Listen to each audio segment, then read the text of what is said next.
Directly above the Hollywood sign, it's ChrenBen's Friend Trends with Erin Bennett and Ben Lepley, the working model of a healthy friendship. Hi, everyone. Thanks for joining us on ChrenBen's Friend Trends. My name's Erin Bennett, and I'm alongside my best friend, Ben Lepley. How you doing, Ben? Oh, sultry introduction. I'm feeling great, Erin. Trying to change it up a little bit for our female guest and friend, Erin Bennett. How are you, Erin? I'm doing just fine. Hey, try to guess which one of us whistled. Who was that passerby? It was Erin Bennett. It was me. I was passing by.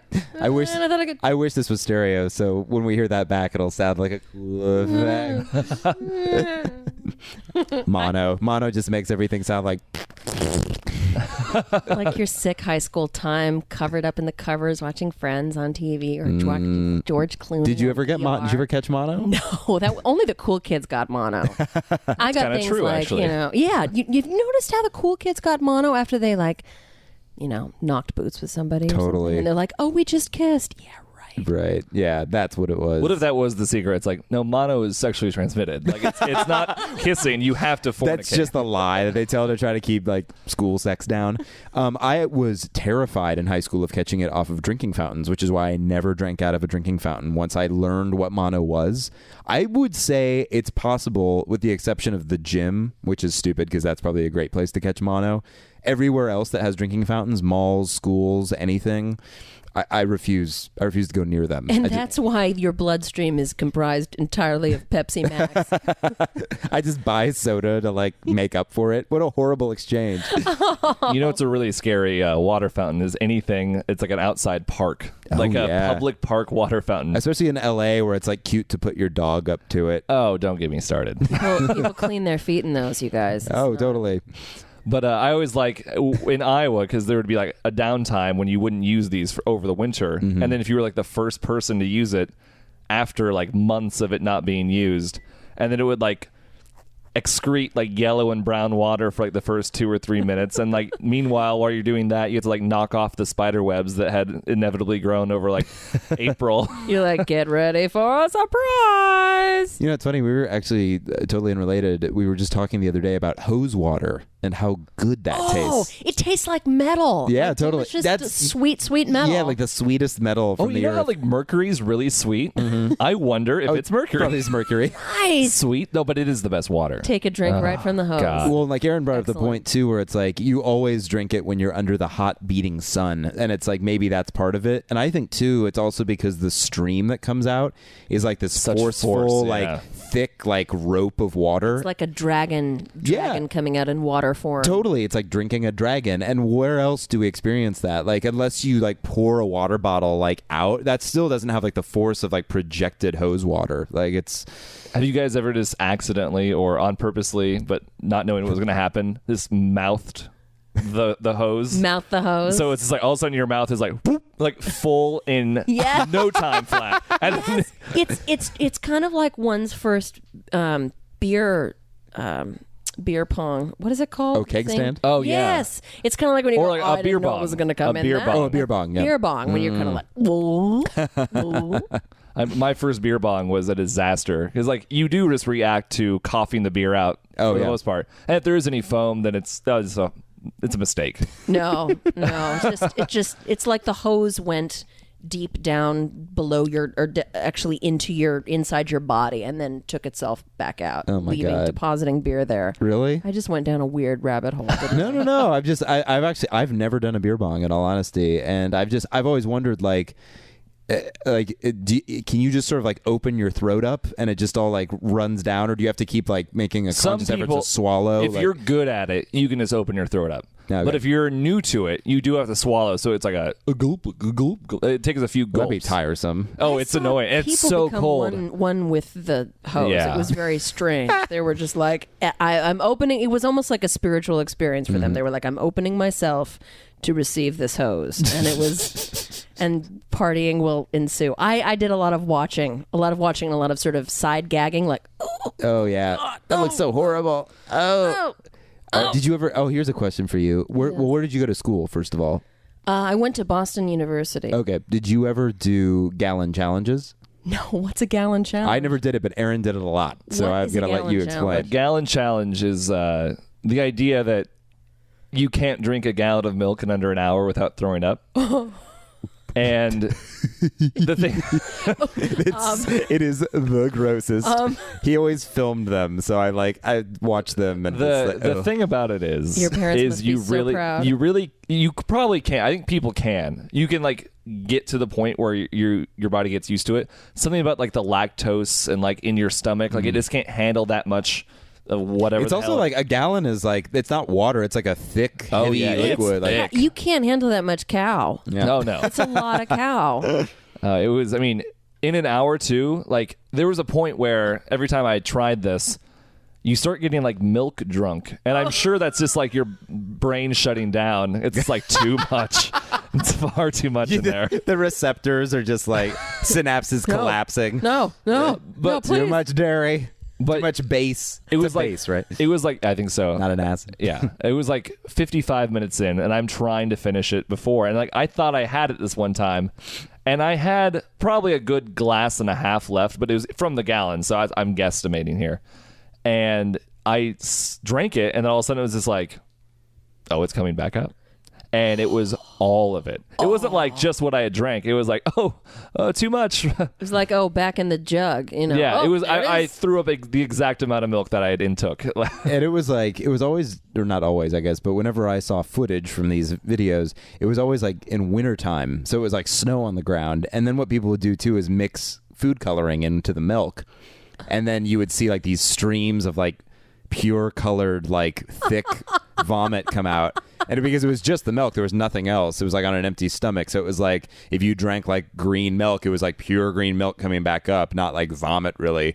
And it was just like then afterwards you'd look at the snow and it would just be these like heaps of like colored snow like melted into the ground. You know, Like, I just want to say I'm so glad I've brought this out in both of you. I feel like I've accomplished a lot, you know, already just sitting here on your comfy couch. There was a fun thing Dan did once where he had 2 half gallons.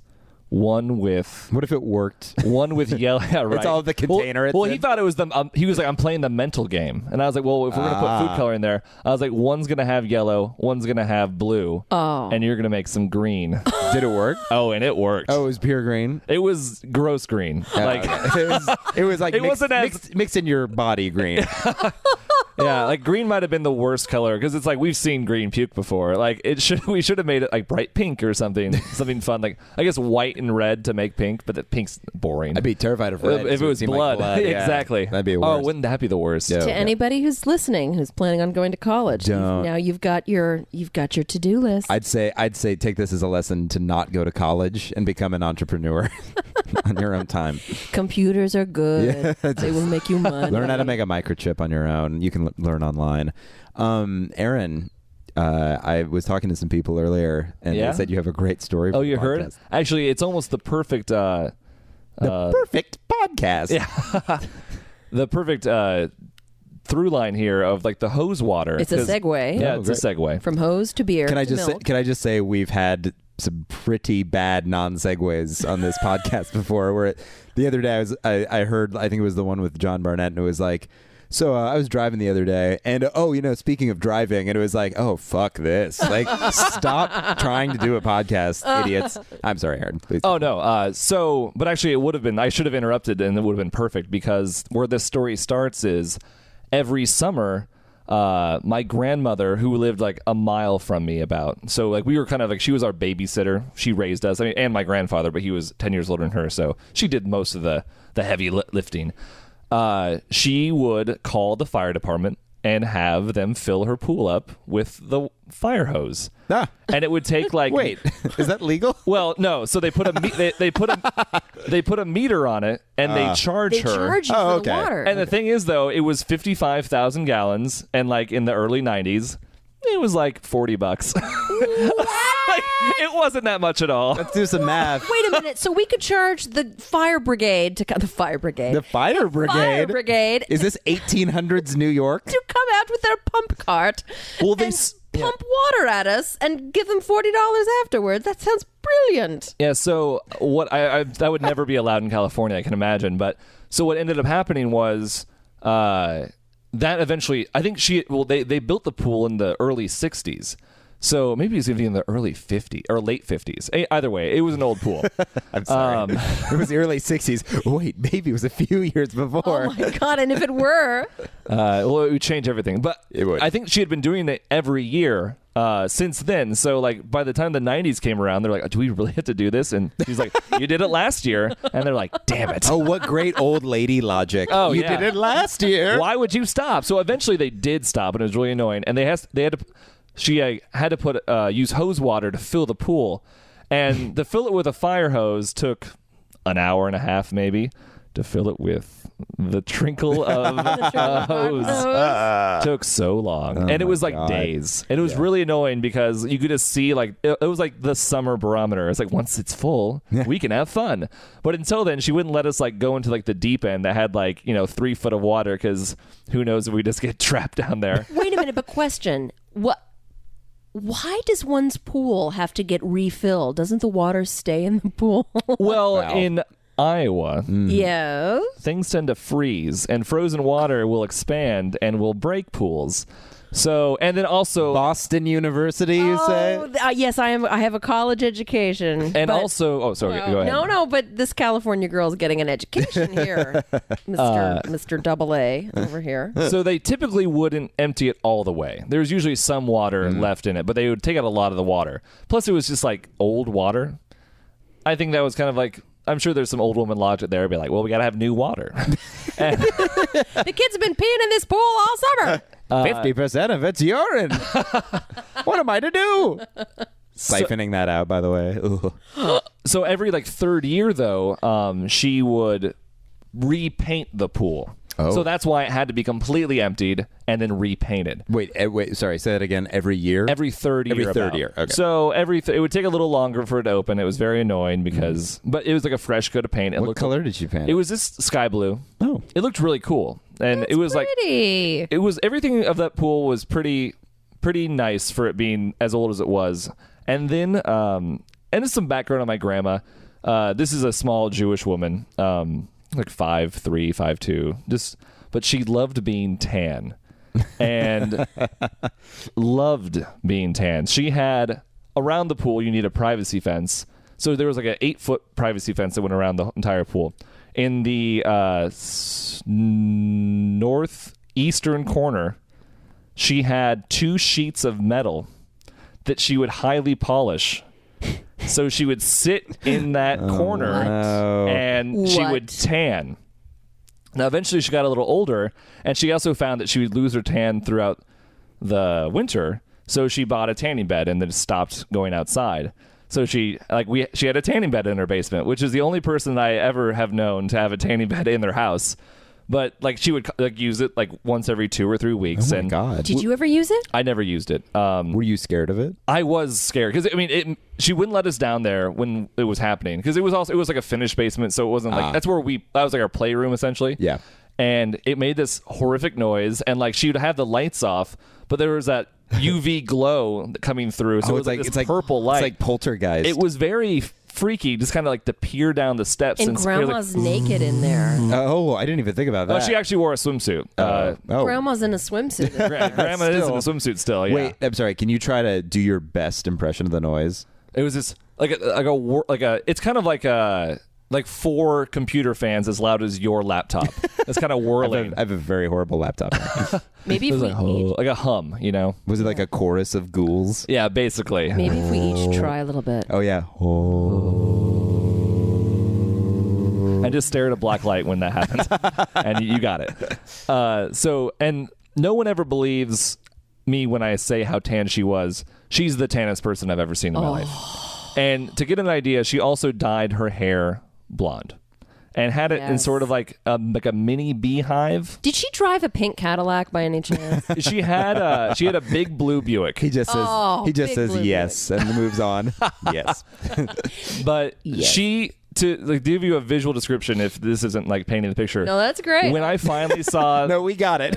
No, keep going. when I finally saw There's Something About Mary, Yeah. the grandmother Yeah. in that movie, I was like, well, someone saw my grandmother and Oh, yeah. adapted her to the film. It was startling how closely, with the exception of the dog, they got her nailed. I will say, like, Erin Bennett, I saw his grandma. I think I've only actually met your grandma once. And I don't think we ever talked about this, but when I saw her, I immediately, like, had to stop, like, my mouth from saying, oh, something about Mary, like, to her. Like, that was, I saw her and I was like, the words, there's something about Mary just were, like, on my lips. I was like, stop. What the fuck? You're being so rude. Like, what? Don't say that to her. But yeah, it's like, I mean, dead on, ringer, like 100%. And and then she also had this, like, classic, like, Jewish attitude, but she would be mean to, like, her sons and daughters and, like, nice to the grandchildren. It was just, like, it was very nice being her grandchild. Oh, that's very sweet. So she was very nice at heart, and, like, we'd always eat something that I didn't realize was so weird until I got a little older. But the sandwiches she would make me were bagel, ketchup, salami. That's it. What? And my friends would come over to swim, and it would be like, lunchtime, hey, Grandma, make us a few sandwiches. I literally had this every day for every summer for about 10 years. Oh, my God. Bagel, ketchup, and salami. And she cooks them in the tanning bed. Gives it a nice brown look. It was so... Toasty. To this day, though, it's like my favorite... Like, I'll say pizza's my favorite food, but if I had to choose between her sandwich and that, I'll choose that every day. I've never seen you make one on your own. Well, then I started hearing about just how horrible salami is for you. And I was like, man, it's got to be like the worst meal you could possibly have. Like a bagel? Yeah. Like a sesame bagel, just like, oh, so many carbs, so much fat, and then like the sweetness of the ketchup. I'm intrigued. I think I gotta try this. You know what? This belongs in the toaster oven. Yeah. Oh, no, it's a total toaster. That toasted sounds amazing. That's what actually. I did in college when I would because it was very hard to find the salami because Sam's Club sold it, and then Sam's Club stopped selling it, and then literally I couldn't find it for years. And in college I went to Florida, and at a Costco they had one. Like they had a shit ton of them really, but they had like the kosher foods, like whatever the brand name was, Hebrew National or something. The answer to a higher authority. Yeah, exactly. So, and what was funny is when I was trying to bring it back to Des Moines from Florida, they didn't want it. They didn't want to let it out. They're like, no, too many Jews in Florida. We need our salami. The consistency of it at the airport, they immediately thought it was a bomb. And then one guy goes, "Wait a minute. Are you carrying sausage in your backpack?" Or you just and I was like, "How did you know?" He goes, "Yeah, I've seen this before." I was like, "Have I done this before? There can't be that many of us trying to do this." So apparently there are. And then, of course, inevitably, like my friends would come over and they would have this sandwich and they'd be like, "This is it?" And they're like, "No cheese, no lettuce." So I was like, "Cheese, lettuce, why?" Oh my God. I was like, "This is the sandwich." I was like, "You'll eat what is given to you." And yeah, thank you, Grandma. Yeah, that's something you learned from Grandma. You eat what you're given. You treated them like she treated her children, and you treat their parents like she treated her grandchildren. You'll have nothing and like it.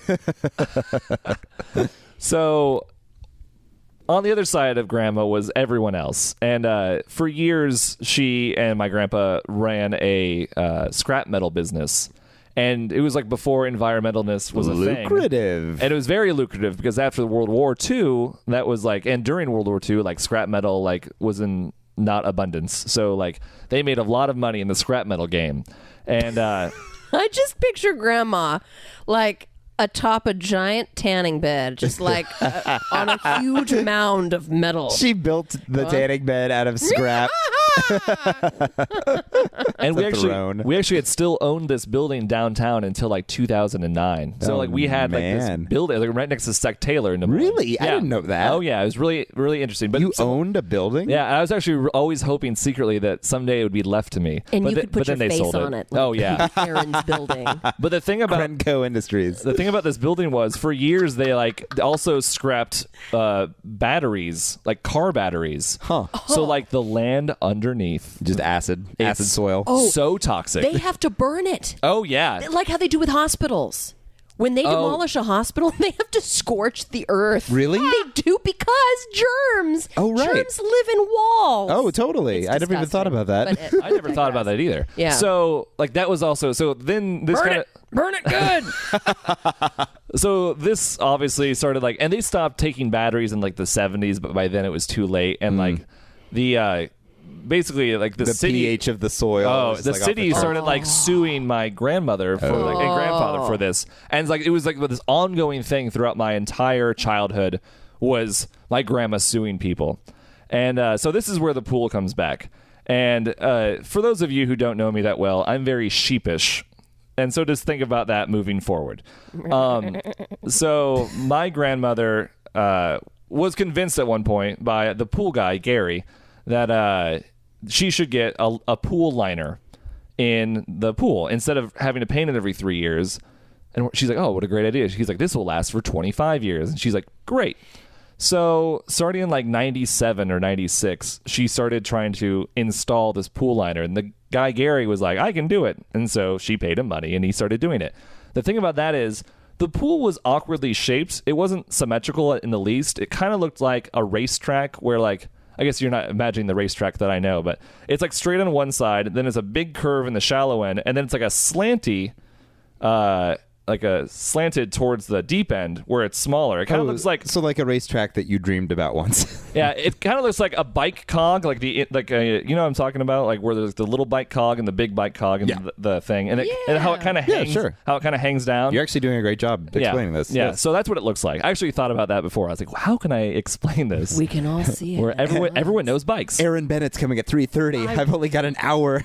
To explain. I've got to figure out what the shape is. Pool shape. Pool shape.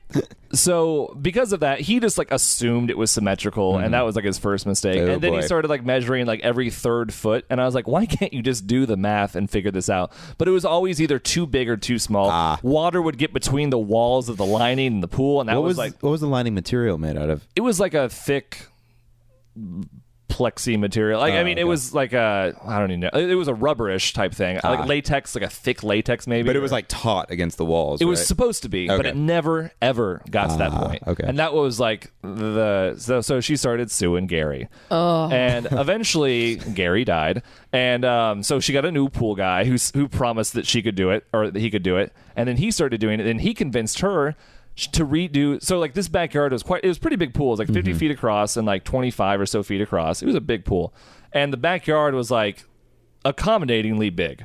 There was it was all cement though. It was very hot in the summer, and we would always complain as kids they would like hurt our feet because if there wasn't water where we were walking, it was like scorching our feet. And so he convinced her to like paint the cement with this like material.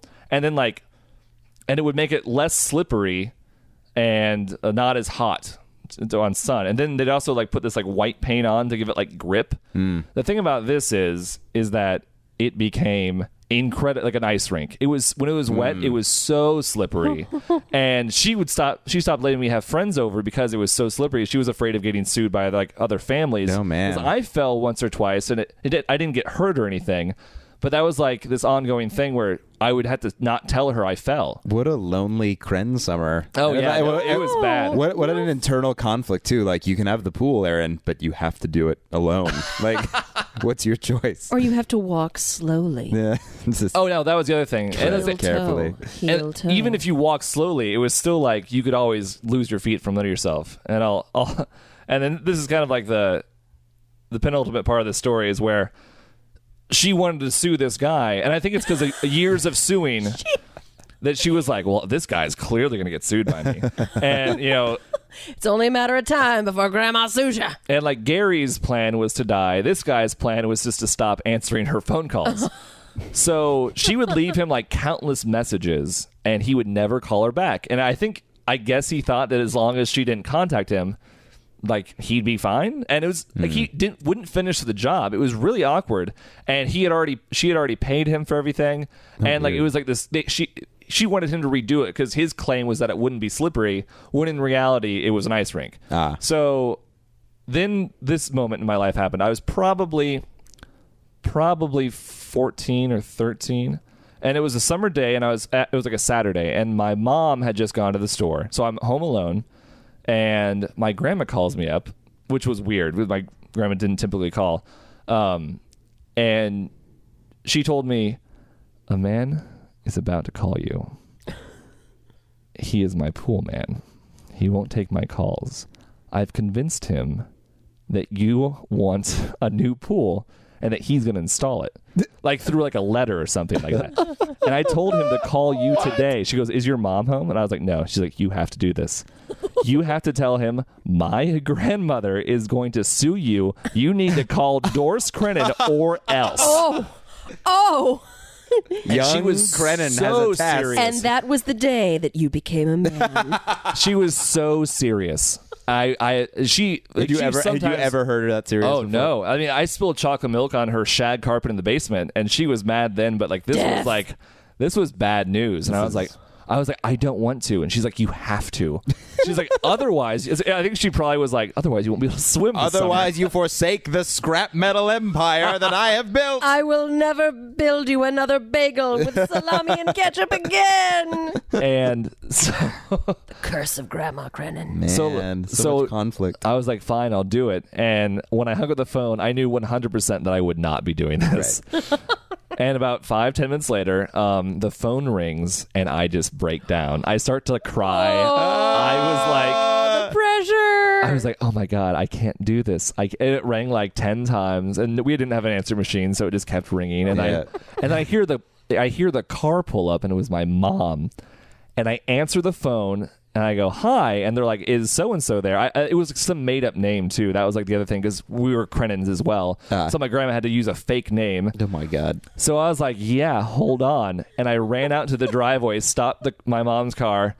And like she's like, what's going on? I was like, I explained it to her in the worst way. I was like, Grandma's trying to sue someone. He's on the phone right now. You gotta tell him that he's gonna be sued unless he calls and he redoes the cement. And she's like, what? Why? And I was like, she called me. She's like, Doris. So she walks in and she's like, hi. No, we're not gonna get a pool. No, my mother-in-law. My mother-in-law is gonna sue you. The Doris Crennan, yes. You better answer her lawyer's calls. And she's like, that was easy. And I was like, oh my God, how did you do that? She's like, I manage a J.C. Penney's. Yeah, I don't have time to goof around. I'm all business. And so like the end of this story is like this man who like I had cowered over the phone with, my mom and grandmother had like dealt with. Then like I would swim in the pool and he'd come back and like repaint the cement, and he was just furious that he had to be there. And I was just like playing around, and I knew he is like, I was like so ready for him to like to snap at me or like try to come after me like at night. But man, that was like, this is like and actually the last part of that, years later, when my grandpa got sick, my dad moved in with my grandmother. And my grandpa eventually passed away, and then it was just them two, and he kind of started taking care of the house as well as my grandmother because she was getting sick. And one time he had to drive her to her lawyers, and she went to the lawyer like every month. I think it was just like to check up on him. I swear, I have no idea what she was doing there. But she told my dad, she goes, Scott, I'm just going to be inside real quick, so you can just wait in the car. And he goes, oh, okay. 3 hours later, she came out. She made my dad stay in the car for 3 hours while he was waited there. Why didn't he come out? Why didn't she come out, or why didn't he go in? Why didn't he go check? Oh, my father's stubborn. And he okay. just stayed. It was a battle. The apple didn't fall far from Oh, yeah. Got it. So, yeah, and that's grandma in a nutshell. Standoff. So funny. Like in a Mexican standoff. Totally. Grandma and dad. In a Des Moines Jewish scrap metal standoff. Powered by old car batteries. And salami sandwiches. That's so funny. Actually, this whole story that you told has made me think of a story. I had planned on telling something different, but this totally reminded me of my own, sort of related to... I think what I'm trying to say is I've got a great segue now instead of the horrible thing I had planned. My grandparents actually lived in Encino. So when we were growing up, part of the reason why I love Los Angeles so much is because they were my mom's parents, but they lived on Heinel Road in Encino, California, and they had this beautiful house that you could see the entire valley. They had a pool out back. You could see the mountains, everything. It was just gorgeous. It was like a dream. So it was my favorite time of year coming out to Grandma and Grandpa's. We'd come out usually for 2 weeks at a time, sometimes a little bit longer. And it was like my chance to just come be in Los Angeles for like a little piece of my year. And then we'd come out every other Christmas, which I loved. And every once in a while we'd do a spring break. And it was the best. You know, there was Disneyland, there were beaches, there were museums. There are beautiful people here. Yeah, it's gorgeous people. And people with fancy clothes. and even as a fancy young cars. man, I was like, I know I belong here because I'm beautiful too. Yes. You know, I mean, it was awesome. It was like, I'm glad I never met that Ben. oh, he was the worst. The truth hurts, doesn't it? Child model Ben, whose career only didn't take off because there's no modeling industry in Des Moines, Iowa. No, I was not like that at all. But I will say, like, the fact that there were palm trees, the smell of the air, even like the smog. Like, I loved how the smog smelled. Like, everything Smells like success. Everything about this place I just thought was so cool growing up and just loved it so much. And my grandparents were also, like, I mean, they're just super cool people. Like, my grandpa had it so together, obviously, to be able to get this house. And my grandma, like, it was just gorgeous too. They kept it up so well and had these great gardens that they loved to spend time in. Was he in the scrap metal industry also? No, you know, actually, he was one of the people who tried to sue the Crenco building. He worked not laughing. He worked for a nonprofit that tried to make sure that the soil balance didn't get too acidic. So you two both have pools in your past. Yeah. I was so jealous of you two guys. I can't wait to see or hear the scrappy Erin Bennett story about like the alley that you grew up in. No, it was not an alley in the middle of Napa Valley. However, I did have a friend who was my secret pool friend. In the secret being that I was only friends with her to get to her pool. It was a terrible, I have a feeling terrible social transaction. many of my friends were that way. I used our friend Zach Holtman because they belonged to a country club that had a pool, and so I was friends with him so that every morning I could go in Des Moines. We could go to this Des Moines Country Club pool. But I mean, that's also what made my pool experience so sweet, was that we didn't stay out for the whole summer. It was just like 2 weeks at a time. Oh, so just keep that in the back of your mind. Okay.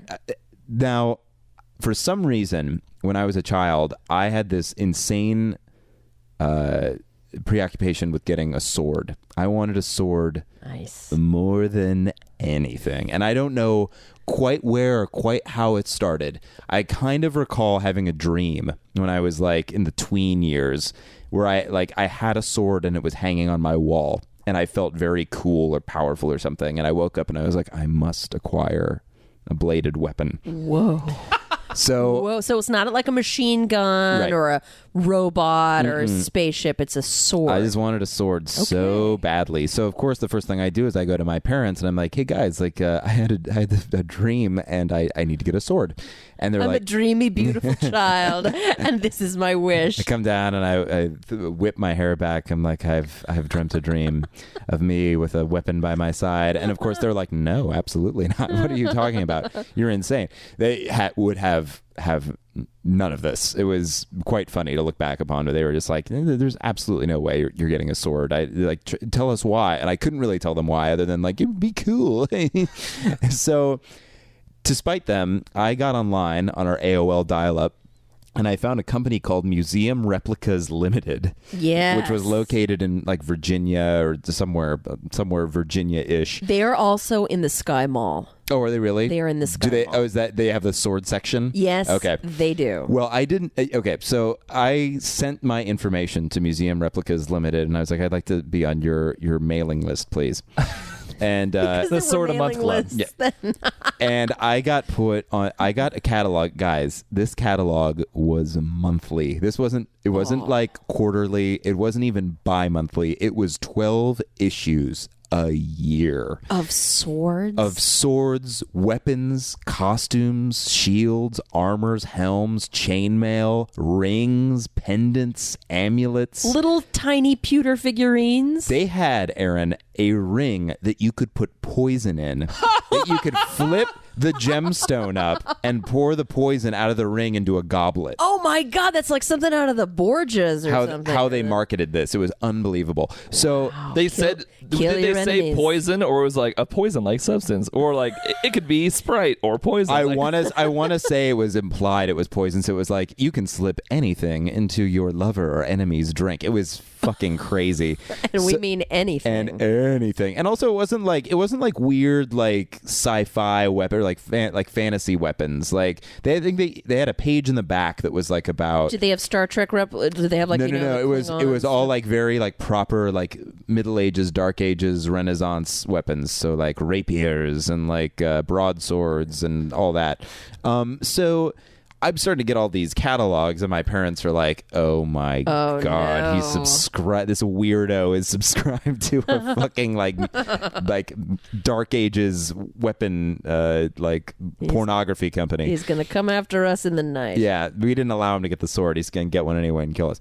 So, but I continued to like open up the catalog and like leave it out on the table and like talk about swords.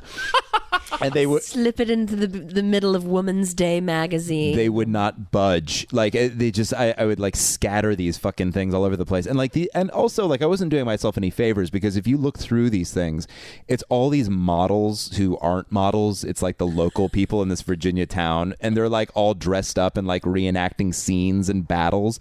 And the other thing they do is to market the weapons, they would write letters. So it was like a woman in like a big gown with like a dagger, and it would be like, "Philip came back the other night.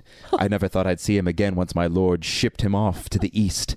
He returned, and I knew that he knew my secret." This is how they marketed this shit. It wasn't like, it's a steel blade, 12 inches. Galvanized steel. Right, yeah. It was like, it was a flowery letter, and it was like in the script font, too. Oh my it was just like, I look back, it's just like This is like the Playboy, like... I was just thinking, yeah, totally. Dear Playboy magazine, crazy thing happened. I don't know how or why, but I ordered a pizza the other day, and look what happened. Oh my God. It was just, guys, it was the worst. So, and then that summer, we went out to my grandparents' place, and I was like, I really want a sword, Grandma and Grandpa. And then my parents heard that, and they were like, no, he's not getting a sword. He's not getting a sword. So I was like, fuck, like that was my chance. Because Grandma and Grandpa would get me anything. And then I was like, well, maybe I could just get like a shield or a helmet. That might be cool too.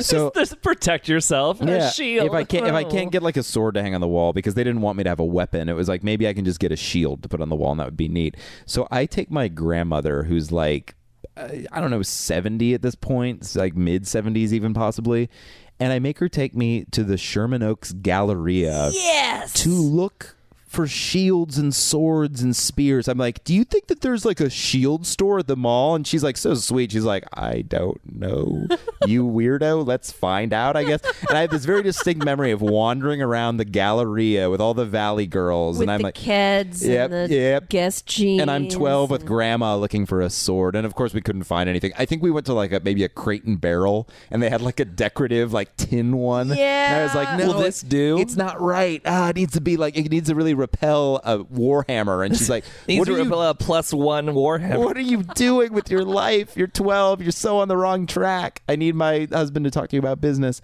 So and that'll straighten him out. that didn't work out. But so that summer we were cleaning out like a closet at my grandparents' place, and my grandpa belonged to this group called the now I can't remember. It was like the Castilians or something like that. Okay. And it was like an outdoorsman businessmen group, like private group. So what they would do is on weekends they would go out and like do things like dagger throwing or knife throwing and like archery and put on horseback riding. and- And like whatever. It's like the Elks Club but outside, I guess. And he used to do knife throwing. So he had a set of throwing knives that had leather what are the sheaths? Yeah. So I saw that, and I looked at my mom and dad, and I was like, oh my God, you guys. And they were like, oh my God. My mom was like, Dad, why did you take this stuff out? So I get my hands on one of these throwing knives, and we're inseparable. Like this thing, it is so heavy. You're like, you complete my arm. Yeah. My arm is complete again. And it's not like light. It's like heavy and dull. It's not sharp either, really. It's like what makes it stick is like the force of throwing it. And I read the little pamphlet, and it's like you're supposed to throw it like a baseball. It's not even like it's like a boom. Yeah. And like just the sheer force breaks through the wood, according to this pamphlet. But still, I'm over the moon because it's a little tiny sword, and I liked being thieves in like fantasy games anyway. So like this would be even better for me. And I hung on to this thing the entire 2 weeks. And I remember like one night this is such a weird specific memory. We had rented Butch Cassidy and the Sundance Kid, and we were watching that. Like the whole family was watching in the living room, and I'm just sitting behind the entire family, sharpening this throwing knife by myself by the piano. I'm just like, I have like a flint or something, whatever they use, and I'm just like, exactly. So finally, my parents decide. Soapstone, I believe. Yes, thank you. Soapstone. Oh, very good. Finally, good reference. Use that in an improv. Expert talker. So finally, they decide to let me take this thing home. And the other thing is that you could only get this kind of pickle relish that my parents like at the Gelson's on Ventura. Of course. It's like a Del Monte pickle relish. So we in our that is specific beyond my wildest dreams. reason. So like we always had like 5 glass jars of Del Monte pickle relish in our basement. We'd run out, so they went to Gelson's and bought some the last day we were in Encino that summer. And so the flight home, similar that your story reminded me of this, we put a box through the X-ray machine, and they stopped it, and they're like, "What's in this?" And we're like, 2 jars of pickle relish and a throwing knife. And they were like, "All right." And ran it through. And so then I brought the throwing knife home, and I was just like, I actually had like this plan. I was about to go into high school, and I was like, I could wear this on my belt, and no one would mess with me. And Tough guy Lepley walking the halls. The best part about it is it's so tight in the leather like holster or whatever that to pull it out, you have to grab the holster with one hand and use your other hand to wrench it out. Like it was not even slick. So the final thing of the story that I go rambling on far too long about this, but I went home recently and I found this big Tupperware thing in my closet, and I opened it up, and it is every fucking issue of Museum Replicas Limited. I saved them, you guys, and I there's like 30 some odd copies of this, and so that means, I mean, what, 30 months? Like, how many? You do the math. How many years is that? 2.5 years or so. And I mean, 1 a month. And I start to look through them. I'm like, I can't believe what a fucking weirdo I was. I have like swords circled and starred. Yes. And Me with a Toys R Us catalog, Ben with old swords. And I get to this one page, and it's a club. It's a wooden baton that has brass studs on it, and it's like $30. And I wrote next to it, I go, maybe ? Like, it's possible I could get this instead of the sword because it's not sharp. Maybe they'll say yes. It was so stupid. That's awesome. But I love it. Someday, Two this things. club will be mine. Yeah. I wish that note had said, like, "Dear Ben, if you read this in the future and you don't have a sword, know that I am very disappointed in you. But also know that I hope like your future. I hope you have a girlfriend, though. So dumb. I remember, like, we'd go to like Valley or not Valley West. We'd go to Merle Hay Mall, like me and Scott Anderson, because they had a sword store. Yeah, they did. It was like one of those like horrible Asian like mysticism mall stores, and it had like katanas in it. And I would go like stare at the katanas and be like, I need to buy those katanas, but I don't have $30. Like, it was an obsession. It was horrible. Or we'd go to those expos, those like weapon expos that have like tasers. The weapon expos, really big in Des Moines, I must say. Yeah, they'd come through the Des Moines Veterans Center, which was like adjacent to our Civic Center, where there was like, big performances and ice shows and things. It's where I saw the Harlem Globetrotters once. Yep. Mm-hmm. Nice. And they'd have like throwing stars and all that garbage. Nunchucks. Nunchucks. The whole 9 years. I think I went with like a friend. I went with Scott Anderson and his dad, and I'm pretty sure my mom called ahead and was like, Rich, Scott's dad, do not let Ben buy a sword, no matter what he says. Did you ever get a sword ever? I never did. I hit a certain age where it all just where you grew up. It just clicked. Where it became a car. It totally. Not a sword. Yes, it became a car. That's a great way to put it. I was like, I need a car so bad, and I was like, a sword. Jesus Christ! Like, I'm gonna be a virgin forever. And I was, but it was just like, oh my God, what a nightmare. There's a happy ending in there somewhere. Yes, definitely. The happy ending was me not getting what I wanted, which was a sharp weapon that would have segmented me into a very sad group of loners. I keep thinking of things. I'm sorry to keep stretching this out, but there was a kid in band who one of his senior photos was him with a black cloak and a broadsword, and he was like holding it over his head, and he had like glasses and like half a beard, and I was like, oh God. That could have been you. Okay, good. It could have been. Absolutely. I went to school with a gal who wore a little fuzzy like owl pinned to her shoulder. Oh, and she would man. sometimes talk to it and Oh, make notes stop. and put things in her little bag. You know, I'm all for creativity, but I also like it's a fine line. There might as well have been a very large target painted on that girl's back. But she survived. Oh my God. She probably went to Harvard and made $1 billion. Yeah, she's doing later. well. She's That's the doing see. well. She's What if doing I had gotten so a sword and become like successful? You know what I mean? I don't What if see was that. the I don't see that happening. Yeah, me neither. I'd take it back. Well, I know this podcast never would have happened because A, either I wouldn't be friends with you because of the sword, or B, these cords would be just hacked to bits. Yeah. well, with all that violence. Yeah, good luck finding this segue, by the way. You know, I'm finding one, right. I'm finding my way because, you know, you're talking about that. It's very violent and potentially angry, and I picture the, you know, grandma with you know, suing in this sort of Cold War with the pool guy. You know? And I'm thinking, you know, everyone just needs to chill out a little bit. Conflict. Yeah. It's conflicting. And so I was tooling around on the internet, which I am wont to do, and I see this video, and it's something called ASMR or ARSMS or something. Two of your listeners will know what this is. Two of our militia member listeners. Two of your and what it is there is this style of video. You know, like there's cat videos, and then there's videos where a guy is playing a video game and talking in a Swedish accent. Yeah. That guy's really big. Okay, Those are oddly big. Those get more views than anything. These guys have like 30 million followers. People just watching people play the games. Oh, maybe someday I'll buy this, and this is what I'll do. And I'll suddenly be Swedish and making comments, you know, that involve the English It's language, always but like just tweak a little. Europeans, yeah. And then there's cats. There's lots of cats. A lot of cats. But this is a genre of internet videos on YouTube which feature young women taking things like something that makes a soft sound and getting really up close to the mic and saying, "You need to relax." Does this soothe you? What? I think it's going to soothe you right now. I'm going to think, isn't that nice? And don't you like it when someone strokes your hair? And so they'll get right up to the microphone and right up to the camera, and they'll put their fingers on face. You'll hear this. Look at what I'm doing to the microphone. Oh my God. Go, don't you feel relaxed right now? And are you a little hot right now? Why don't I open this fan and fan you? And why don't I light this little essential oil and blow smoke on you like this?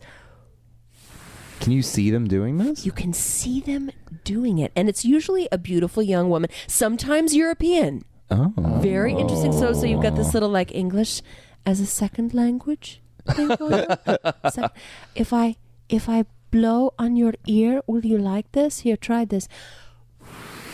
And I swear, so I'm listening to it, and they have it rigged up so that some sounds come in. They've got it like a 3-dimensional microphone. yeah. So some of them come into Surround, Dolby. Surround Dolby. Yeah. The audience is listening. And okay, so here are some of the things that are, quote, triggers for this. And actually, I see one of these objects in your room. So what the gal on the video will do is she will walk over, and you'll hear her walking. You'll see her walking, and she'll say, Oh, here I have something that's a little trigger here. This, I think you're going to like the sound of this. Here you go. And she's got a roll of duct tape, my friend. She has a roll of duct tape, and she goes, "Oh, you like that? You like that sound?" Oh my God. Is it just sound porn? It's It's sound porn. The idea is that it is supposed to make your head feel all tingly. It's supposed to be like a headgasm, but it's not supposed to be like sexual horny orgasm. It's supposed to be like Not supposed to be, but here we are. But here I mean, I've masturbated to these videos. well, and these gals are always very pretty, but sometimes there's a little odd look in their eyes. And Yeah. I wonder. Like there's a guy with a sword forcing them to do this. Take the tape. Sometimes things like, here, she'll say, "You look hungry." And you picture yourself like nodding at the computer like, "Oh, Yeah. yes, I am." I How does agree. she know? "Oh, look what I have here." And she salami sandwich. She has a bag of chips and a bagel. She has a bag of chips, and she opens it up and she goes, oh, would you like one? And then she actually holds it up to the camera as if, That's the problem with this interactive technology that we keep calling interactive. You can't take that chip and eat it. you can't. You can't do that. I would love if there's a, have to plan ahead a and video get your beforehand. What you'll need for this video: 1 bag of Ruffles, some bread, duct tape. You'll need join along. a human hand from which to take the chip. well, okay, I thought I had seen everything. And then she says, oh, this next one is very special. So I'm like, okay, what is this going to be? And she says, your bangs are getting a little long. Wait, what? She produces a pair of scissors and she holds, just above the line of the frame, and she holds what looks like a little part of a wig, and she brings. I'm not. So she puts the wig hair in the foreground, Yes, so it's your hair. So it looks like your hair, and she brings the scissors across and goes. Oh my god! That actually is kind of a fun noise. Wet hair at the haircut place. Oh, yeah. Or barber, I guess. Okay, that's another. Gotta check these aspect videos of out. these videos. Okay, here's another thing. You can go and have your quote unquote haircut. You will hear the sound of the nozzle of the water. Then she will put shampoo on her hands and rub them together. And then she will put her hands as if it's around your face and will go, oh yeah, doesn't that feel good? And it's like the Isn't sound that of like good?" fingers against And scalp. it's the sound of fingers against scalp. And then she will say, all right, it's time to rinse. And then, Oh my god! and then it's time for a haircut. Or if she's really European, it's a haircut. Or it's, it's, and here's another thing. Okay. Another thing is whispering. That's the poor man's like erotic sound effect. So she'll get really, really close to something with pages, and then she'll say, all right, now listen very closely. I want you to relax. She takes a piece of paper and goes, and then she'll do it again. She goes, are you relaxing? And you nod your head and go, yeah. Is that what you do? And then she goes, I relax you. and she'll read a little bit in a whisper. She gets stuck on a word. She'll say, thank you. Be sure to subscribe to my other videos. It ends with a subscription request. This is the most sexual, not sexy thing I've ever heard in my life. And that's at first I was like, oh God, is this some other kind of weird porn thing? But I kept watching it, and I even looked it up on Wikipedia. And the point of this is it's not sexy in nature. It's that some people are wired in such a way that they get. You guys remember that tingler thing that went on your scalp? Oh, yeah. That little thing that you would do in the mall, and they would go. That some people get this by listening to. I mean, I will say I do get that from some noises. None of the noises she's done yet, but there could be a chance that she does another one that gets me. It's like a bunch of pinpricks across like your scalp. Yes. If you hear a certain kind of noise. That it's that. So it's trying to simulate that. Oh, I wish I had a brush. She took her fingers and scraped them across a brush. And anytime she was going to take the shampoo bottle and pour something in, she would tap it. She would go. I gotta say, it kind of sounds like she's just throwing spaghetti against the wall and seeing what sticks in terms of these noises. Like it's just sort of like everything in the house, and maybe this will get your scalp to prickle. Right. Well, all I'm saying is that I turned those videos on at I don't know what clock, and I didn't fall asleep until o'clock because I went down the rabbit hole. Did you ever get the experience? Did you ever feel the pinpricks? Well, no, No? but there was. I wanted to. I think maybe. I'm exploring. I think we've reached the core of what's happening here. You want it so bad, and it's just there's no sound. Yeah. Well, it's like I just think if you had found those videos instead of swords, Instead of weapons? instead of weapons, A very different man. Something I don't know. Maybe you would. I feel like if you would have gone to your parents with those videos, they would have gladly bought you a sword. I'm like, this is not for our son. Not at all. The alternative is much better. I have a question. This seems like a chicken or the egg, which came first type scenario. Yeah. Was there a demand for these and then they made them? Or was someone like, I kind of like this stuff. I should make these videos and see if there's other people out there who like them. Well, I mean, I think, how would they know? How would they know unless it triggers themselves? So this guy's like, oh, I really like the sound of that hairbrush. Or I really did I say that out loud? I really like the sound of that hairbrush. I need to make a life out of this. That's what. Okay, I'm searching for sound therapy. My final thought on this is you find out later that like 1 in every 1,000 people have this. Yes.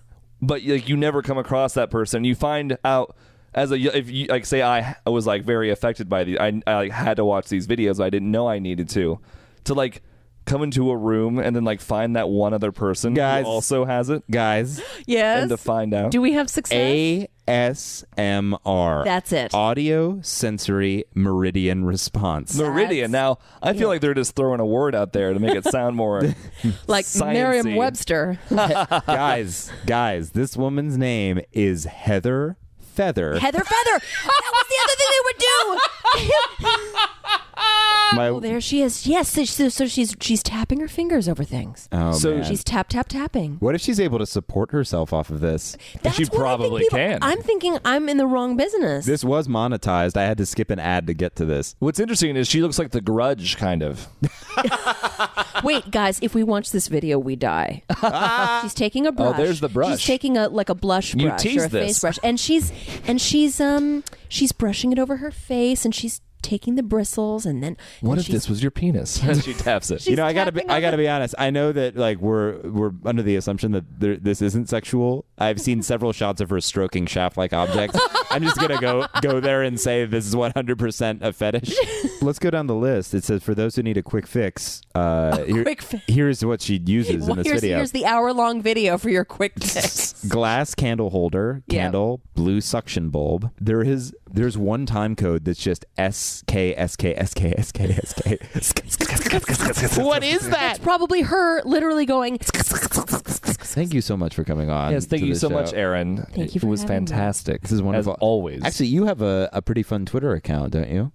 I do. It's at the Erin Bennett, all lowercase. And we should say too that Erin did a voice in our cartoon Gingerorf and Playhouse. Actually, 2 voices, and she sang a song in episode 8, which is quite lovely. It's a top 10 song for me. Oh yeah, top 10 easily. It's certainly my favorite episode of the series. So I mean, I guess check out Gingerorf and Playhouse.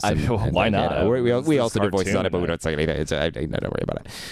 But check out Erin on that show as well. You can also check our Twitter out at ChrenBen's. That's ChrenBens, or follow Erin at Chrennen, ChrenEN, or follow me at White Bathrobe. And then we're going to just slowly go off into the sunset. Yeah. Always that. Sounds so good. Have some tape.